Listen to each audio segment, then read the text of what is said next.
Well, the Black Forest is an interesting place, and pre-settlement of this area, it was a very different forest. Right now, the forest is really far outgrown what we would call the historical norm. When houses and people were few and far between. This forest was much more open. The trees weren't anywhere close to as dense as they are in today's world. Fires were common.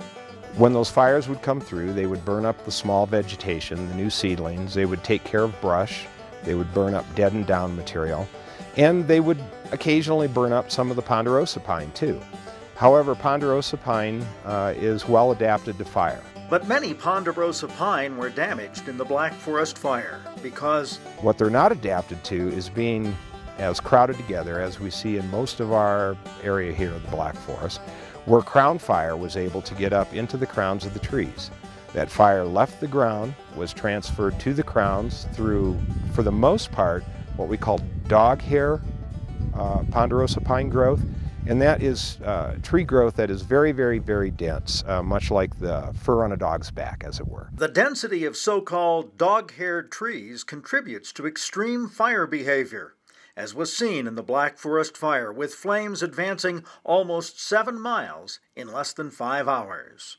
You can't do much with extreme fire. Firefighters cannot get in front of it, okay, and the forest cannot survive it. And with extreme fire behavior, residents leaving and firefighters coming in are in great danger. The Oakland Hills fire back in the 80s in California was a prime example, where it was close to, I want to say, 20-25 people died in their vehicles while trying to evacuate the fire. We're looking at a project to completely clean the right-of-way areas in El Paso County so that the residents have a safe way to get out, and the residents and the first responders obviously have a safe way to get in.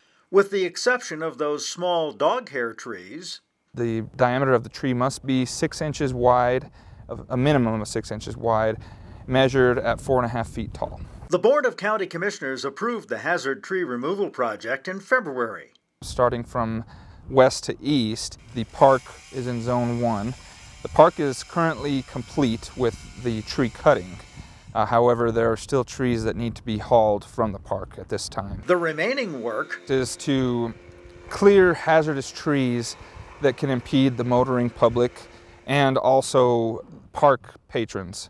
In the event these trees can possibly die, imminently or within 5 years. And with high winds, they can cause some trees to topple over and potentially injure some motorists or hikers, walkers, horses. There were 3 factors that we should look at in each tree. The first being the crown of the tree or the foliage. If it was more than 50% damaged, the needles were either gone or browned. That would indicate the tree is not likely to survive. If the trunk was 50% of the trunk was charred, significantly enough to damage the cambium layer of the tree, that again would lessen the likelihood of the tree's survival. And then the third thing would be to look at the root system around the tree to see if the ground actually got hot enough to damage the root system. We're being proactive with this project to mitigate any future hazards. And these hazards, if a large tree was to fall on the roadway, we would then have to react to that and potentially have to fix the road. There could be some fatalities, that's a possibility. But that's the primary reason for the project. True North provides required monitoring, reporting, and accountability for the removal process in order to receive 85% FEMA reimbursement for the costs of removal. We are all over the nation doing monitoring for disaster recovery so that the county, in this case, will have adequate documentation to get their FEMA reimbursement when it comes time to make that application. While Ceres Environmental is the contract management team, local contractors are doing 85% of the work. In the beginning, there was a Ceres crew that was doing the right-of-way work, and we were taking the majority of all those.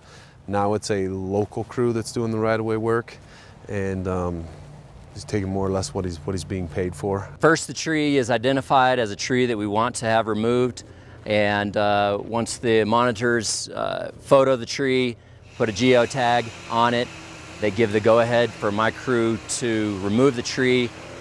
We make sure everything's clear. The tree comes down.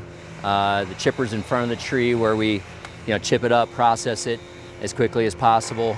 Then our log truck comes in, grabs the log, anything that wasn't chipped, where it's taken back to one of the local yards where it's further used and recycled.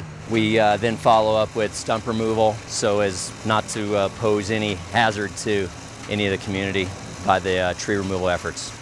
Trees taken down in Black Forest Regional Park are being used in several different ways. The contractor is allowed to mulch and disperse the mulch across the property in the park only.